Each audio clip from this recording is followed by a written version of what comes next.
সকলকে আরো একবার স্বাগত জানাই N24 টিভিতে। আপনাদের সঙ্গে রয়েছি আমি সাজিদ। চলে এলাম আবারও একটি প্রতিবেদন নিয়ে। আপনারা জানেন যে 2024 সালের যে লোকসভা নির্বাচন তার ফলাফল ঘোষণার ঠিক কিছুদিন পরেই কিন্তু আবারও রাজ্যে বিধানসভা ভোটের কিন্তু ঘোষণা হয়েছিল। রাজ্যের 4 কেন্দ্রে বিধানসভা উপনির্বাচনের ঘোষণা হয় এবং সেই বিধানসভার উপনির্বাচন আগামী 10ই জুলাই।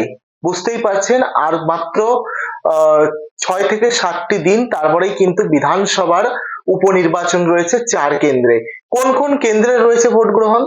মানিকতলা বিধানসভা কেন্দ্র, রানাঘাট দক্ষিণ বিধানসভা কেন্দ্র, বাগদা বিধানসভা কেন্দ্র এবং রায়গঞ্জ বিধানসভা কেন্দ্র। এই 4 কেন্দ্রে বিধানসভা উপনির্বাচন করার যে প্রয়োজন সেটা কেন? এর কারণ হচ্ছে এই 4 কেন্দ্রের মধ্যে 3 কেন্দ্রেরই যে বিধায়ক ছিলেন তারা কিন্তু পরবর্তীতে দল পরিবর্তন করেন। অর্থাৎ মানিকতলা বাদে বাকি যে 3টে কেন্দ্র রানাঘাট দক্ষিণ, বাগদা আর একটি কেন্দ্র হচ্ছে রায়গঞ্জ, এই 3 কেন্দ্রের বিধায়ক তারা কিন্তু বিজেপি বিধায়ক ছিলেন এবং তারা কিন্তু পরবর্তীতে তৃণমূল কংগ্রেসে যোগদান করে, যার ফলে এই আসনগুলি বিধায়ক শূন্য ছিল। এছাড়া মানিকতলা বিধানসভা কেন্দ্র, যে বিধানসভা কেন্দ্রে আপনারা জানেন তৃণমূল কংগ্রেসের পক্ষ থেকে 2021 সালে নির্বাচনে লড়াই করেছিলেন প্রয়াত সাধন পান্ডে, তিনি কিন্তু জয়ী হয়েছিলেন এই কেন্দ্রে। তিনি জয়ী হওয়ার পরে সম্ভবত 2022 সালের ফেব্রুয়ারি তিনি কিন্তু প্রয়াত হন। সেই কারণে কিন্তু সেই আসনটিও দীর্ঘদিন ধরে বিধায়ক শূন্য ছিল। তাই এই 4 কেন্দ্রে বিধানসভা উপনির্বাচন হতে চলেছে। আজকে আমাদের প্রতিবেদনের মূল যে বিষয়বস্তু সেটা হচ্ছে এই 4 কেন্দ্রে তৃণমূল কংগ্রেসের প্রার্থী যারা রয়েছেন তারা কি জিততে পারবেন? তাদের মধ্যে 2 কেন্দ্র কিন্তু গুরুত্বপূর্ণ, 2 কেন্দ্রের দিকে বিশেষ নজর আমরা রাখবো।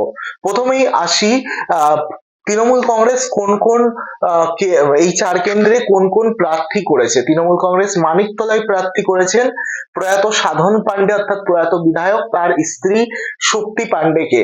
এছাড়া বাগদা বিধানসভার দিকে যদি নজর রাখি সেখানে কিন্তু তৃণমূল কংগ্রেসের একেবারে নতুন এবং নবীন মুখ কিন্তু উঠে এসেছে। ঠাকুর পরিবারের মেয়ে মধুপর্ণা ঠাকুর, তিনি কিন্তু তৃণমূল কংগ্রেসের পক্ষ থেকে প্রার্থী হয়েছেন। এরপরের যে আসন সেটি হচ্ছে রানাঘাট দক্ষিণ। এই রানাঘাট দক্ষিণ আর রায়গঞ্জ এই দুটো আসন কিন্তু একেবারে গুরুত্বপূর্ণ, তার কারণ এই দুটো বিস্তারিত আসছি পরে। তবে এখন বলি প্রার্থী হচ্ছেন রায়গঞ্জ থেকে কৃষ্ণ কল্যাণী এবং রানাঘাট দক্ষিণ থেকে মুকুটমণি অধিকারী।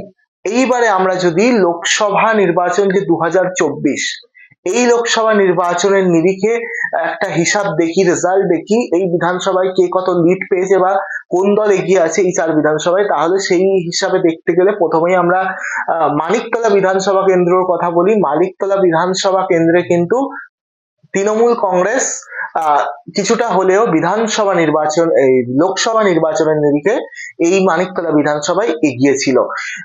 মানিকতলায় যে লোকসভা নির্বাচন সেই নির্বাচনে মানিকতলা বিধানসভা থেকে তৃণমূল কংগ্রেস ভোট পেয়েছে 66,964 আর বিজেপি ভোট পেয়েছে 63,389। অর্থাৎ এখানে তৃণমূল কংগ্রেস প্রার্থী মানে যে মানিকতলা বিধানসভা কেন্দ্র সেখান থেকে কিন্তু লিড দিয়েছে 3,575 ভোটে। অর্থাৎ এখান থেকে বলছি যে মানিকতলায় সামান্য পরিমাণ হলেও তৃণমূল কংগ্রেস এগিয়ে ছিল, কিন্তু বাকি যে 3টে আসন সেই 3টে আসন কিন্তু তৃণমূল কংগ্রেসকে ভাবাচ্ছে। তার কারণ কি, এই বাকি যে 3টে আসন সেই 3টে আসনেই কিন্তু বিজেপি প্রার্থীরা বেশ ব্যাপক ভোটের ব্যবধানে কিন্তু লোকসভার নিরিখে এগিয়ে রয়েছেন। প্রথমেই বলি বাগদা বিধানসভা কেন্দ্র। বাগদা বিধানসভা কেন্দ্রে কিন্তু বিজেপি প্রার্থী তিনি কিন্তু ভোট পেয়েছিলেন 1,12,704 আর তৃণমূল কংগ্রেস প্রার্থী কত পেয়েছিলেন 92,090টি ভোট পেয়েছিলেন। এবারে এখানে বাগদা বিধানসভায় বিজেপি লিড দিয়েছিল, বিজেপি এগিয়েছিল 20,794 ভোটে। অর্থাৎ বুঝতে পারছেন একটা ব্যাপক কিন্তু মার্জিনে কিন্তু বিজেপি এই বিধানসভা কেন্দ্র থেকে এগিয়ে রয়েছে। এরপর রায়গঞ্জ এবং রানাঘাট দক্ষিণ। রায়গঞ্জে তৃণমূল কংগ্রেস ভোট পেয়েছিল 46,663 আর বিজেপি ভোট পেয়েছিল 93,402। এইবারে রায়গঞ্জ বিধানসভায় বিজেপি কিন্তু ব্যাপক ভোটের একটা ব্যবধানে বলা যেতে পারে একদম বিজেপি যা ভোট পেয়েছে তার থেকে হাফ ভোট কিন্তু তৃণমূল কংগ্রেস পেয়েছে। তো বিজেপি 46,000-এরও বেশি ভোটে কিন্তু এগিয়েছিল লোকসভার নিরিখে। আর এর মধ্যে আমি একটা কথা বলে রাখি, এই যে ভোটের যে একটা ধারণা আপনাদের সামনে তুলে ধরছি, যে সংখ্যাটা পরিসংখ্যানটা আমরা তুলে ধরছি, সেটা কিন্তু শুধুমাত্র ইভিএম ভোট, কোনো ব্যালটের কিন্তু এখানে এনে আমরা ইভিএম এর যে নাম্বারিংটা সেটা আপনাদের সামনে বলছি। রানাঘাট দক্ষিণ বিধানসভা কেন্দ্র, সেখানে কিন্তু তৃণমূল কংগ্রেস 86,000-এরও বেশি ভোট পেয়েছে আর বিজেপি পেয়েছে 1,00,000-এরও বেশি ভোট। এখানে রানাঘাট দক্ষিণের বিজেপি প্রার্থী তিনি কিন্তু এগিয়ে রয়েছেন 36,936 ভোটে, অর্থাৎ বুঝতেই পারছেন একটা ব্যাপক ভোটের ব্যবধানে কিন্তু বিজেপি এগিয়ে রয়েছে।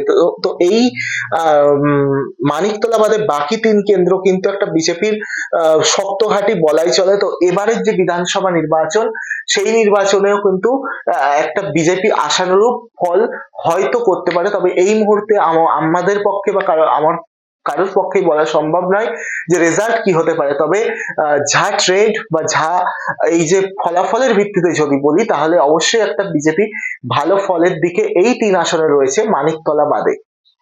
এইবারে এই 4 আসনের বিজেপি প্রার্থীদের মধ্যে দুটি মেন আমাদের আজকের যে আলোচনার মেন যে দুটো কেন্দ্র, সেটা হচ্ছে 1 নম্বর তো রায়গঞ্জ আর দ্বিতীয়ত রানাঘাট দক্ষিণ।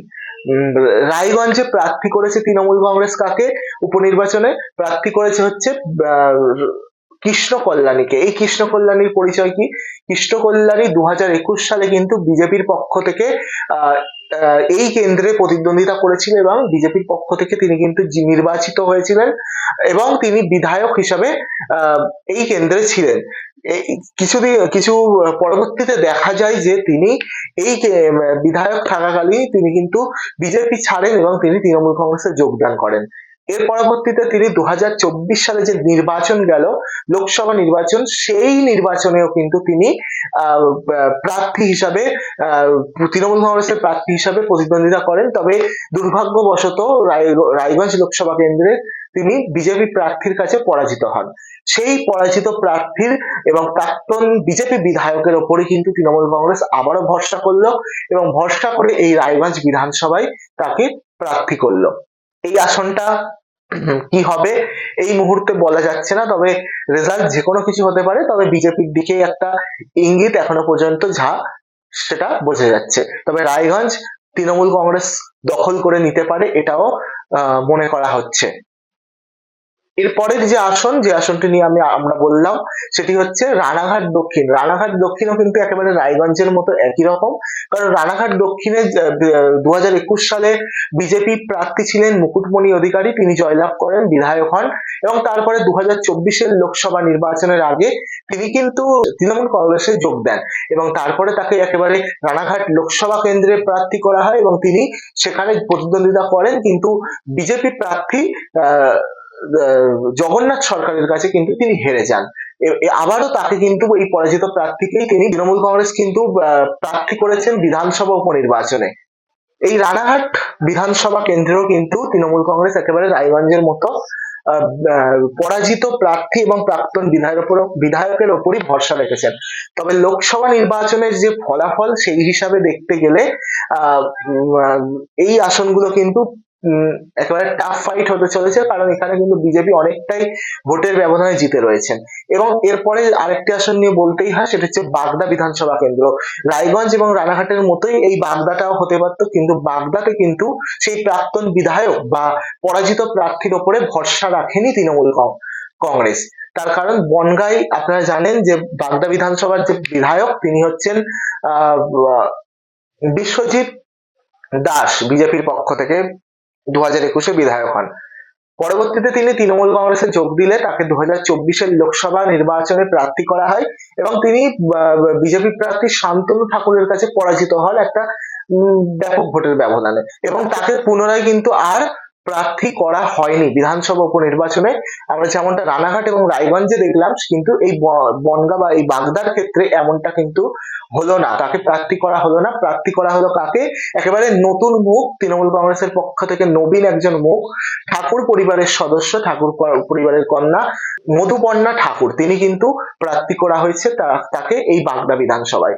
এই বাগদা, রানাঘাট এবং রায়গঞ্জ, এই 3 আসন কিন্তু বলাই যায় একেবারে তৃণমূলের জন্য কিন্তু অনেকটা টাফ ফাইট হতে চলেছে। তবে যেভাবে আমরা লোকসভা নির্বাচনের রেজাল্ট একেবারে ওলটপালট হয়ে যেতে দেখেছি, লোকসভা নির্বাচন যেমনটা ট্রেন্ড ছিল, বিভিন্ন নিউজ চ্যানেল, বড় বড় মাধ্যমগুলো যারা তুলে ধরছিল তৃণমূলকে 12, 13, 14 দিয়ে এবং বিজেপিকে 25, 30 দিয়ে, সেই একেবারে উল্টে দিয়ে একেবারে তৃণমূল কংগ্রেস 29টা সিট দখল করে নিল। তো অসম্ভব কিছুই নয়, এই 3টে আসনের মধ্যে দুটো তৃণমূল কংগ্রেসের দিকে চলেও আসতে পারে। তেমনটা ভাবার কোনো প্রয়োজন নেই যে বিজেপি লোকসভার নিরিখে গিয়েছিল এবং বিধানসভায় বিগত 2021-এ জিতেছিল বলে এবারেও বিজেপির দিকেই ভালো ফল হবে, এমনটাও মনে করা ঠিক হবে না। তবে এখনো পর্যন্ত যা মনে হয়, মানিকতলাটা তৃণমূল কংগ্রেস, আমাদের চ্যানেলের পক্ষ থেকে আমার মনে হয় এবং আমাদের মনে হয় যে তৃণমূল কংগ্রেস কিন্তু মানিকতলা আসনটা অনায়াসে জিততে পারেন এবং বাকি 3 আসনের মধ্যে একটি আসন তৃণমূল কংগ্রেসের দখলে যেতে পারে।